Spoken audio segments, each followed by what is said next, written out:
Okay, so I'm going to read our last chapter of our book, The Owl Who Was Afraid of the Dark, and this chapter is called Dark is Beautiful. When Plop woke up, it was already getting dark. He came out onto the landing branch. There was an exciting frosty nip in the air. "Now who's a day bird?" Plop shouted at the darkness. "I am what I am." "What is he bellowing about?" said Mr. Barn Owl, waking up with a start. "I believe Plop is beginning to enjoy being an owl at last," said Mrs. Barn Owl, "but shh, pretend to be asleep." Plop waddled up to inspect them. They were drawn up tall. Fancy sleeping on such a lovely night. Well, he wasn't going to hang about waiting for them. He might be missing something. The man with the telescope might be back, or some Boy Scouts, or anything. He was going down to see. So Plop shut his eyes, took a deep breath, and fell off his branch. He floated down on his little white wings and landed like a feather, feeling very pleased with himself as he looked around. There were two strange lamps shining from the shadows under the tree. Plop went closer and found that the lamps were a pair of unwinking eyes, and they belonged to a big black cat. Plop waited for a minute, but what he was expecting didn't happen. "Aren't you going to say anything?" he said at last. All the others did. "What should I say?" drawled the cat. "Well, what do you think I was?" said Plop.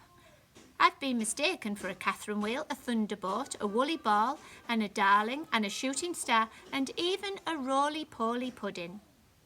Don't I remind you of anything?" "You look like a baby owl to me," said the cat. Then, seeing Plop's disappointed face, he added, "But I did wonder for a moment whether it was starting to snow."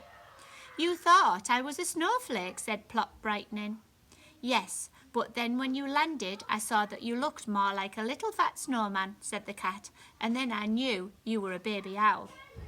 "Ah, but do you know what kind of owl I am?" said Plop. And there they are, talking to each other. "No," admitted the cat, "I can't say I do. I'm a barn owl," said Plop. "Really?" said the cat. "Well, I'm a house cat. I suppose my name is Orion." "Orion the Great Hunter?" breathed Plop. "Oh, well, thank you," said the cat, stroking his fine whiskers with a modest paw. "I am rather a good mouser, and as a matter of fact, but I didn't know I was as famous as that." "Orion," said Plop again. "Oh, I wish I had a name like that." "What is your name?" asked the cat. "Plop," said Plop. "Isn't it awful?" "Oh, I don't know. It's, different," the cat said kindly, "and at least it's short. There's nothing short for Orion, really, so I'm usually called Puss, which I can't say I care for." "I shall call you Orion," said Plop. "Thank you. Look, Plop, I was just going hunting. Would you like to come with me?"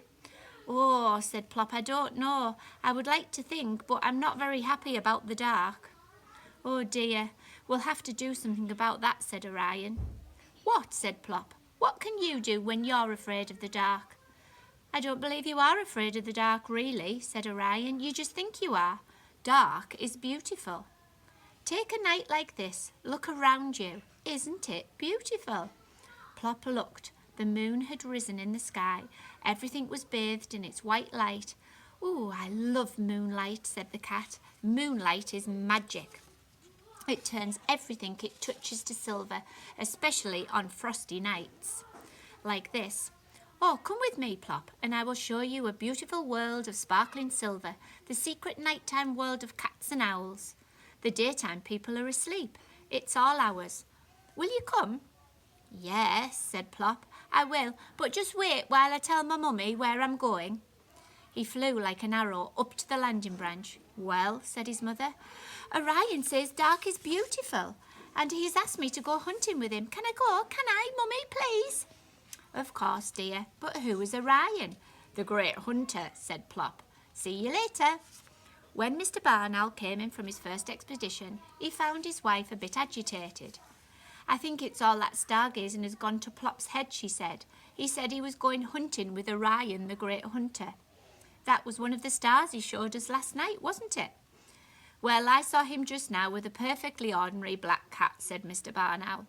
"They were pussyfooting it up among the chimney pots of those houses near the church. So far from home? Are you sure it was Plop that you saw? Said Mrs. Barn Owl. It was indeed Plop, he said. Orion had taken him to his rooftop world, the cat leading the way, climbing and leaping, Plop fluttering behind. They sat together on the highest roof and looked down over the sleeping town, a black velvet cat and a little white powder puff of owl. Well, said the cat. Is it? Oh, I haven't the words for it, breathed Plop. But you were right, Orion. I am a night bird after all. Fancy sleeping all night and missing this. And this is only one sort of night, said Orion. There are lots of other kinds, all beautiful. There are hot, scented summer nights, cold, windy nights when the scuffling clouds make ragged shadows across the ground, and breathless, thundery nights, which are suddenly slashed with jagged white lightning, and fresh spring nights, when even the daybirds can't bear to sleep, and muffled winter nights when snow blankets the ground and ices the houses and trees. Oh, the nights I have seen, and you will see, Plop, as a night bird. Yes, said Plop, this is my world, Orion. I must go home. What, already? We haven't done any hunting yet, and I have lots more to show you. A glass lake with the moon floating in it. And I must go, Orion. I want to surprise them. Thank you for showing me that. I am a night bird. He bobbed his funny little bow, and the black cat solemnly bowed back. Goodbye, Plop, he said, and many, many more good nights. Plop took off and circled once, gave a final eek and farewell, and then flew straight and sure back to his tree. Well, said his mother. Plop took a deep breath. The small boy said dark is exciting. The old lady said dark is kind. The Boy Scout said dark is fun. The little girl said dark is necessary. The Father Christmas lady said dark is fascinating. The man with the telescope said dark is wonderful. And Orion the black cat says dark is beautiful. And what do you think, Plop? Plop looked up at his mother with twinkling eyes. I think, he said, I think dark is super. But shh, Daddy's coming. Don't say anything. Mr. Barn Owl came in with a great flapping of wings. He dropped something at Plop's feet. Plop swallowed it in one gulp. That was nice, he said. What was it? A vole. I like vole, said Plop. What's next? Why don't you come with me and find out, said Mr. Barn Owl. Oh, yes, please, said Plop. Mr. Barn Owl blinked. What did you say? I said, yes, please, Plop said. I would like to come hunting with you. I thought you were afraid of the dark. Me, said Plop, afraid of the dark? That was a long time ago. Well, said his father, what are we waiting for? A hunting we will go. Hey, wait for me, said Plop's mother. I'm coming too.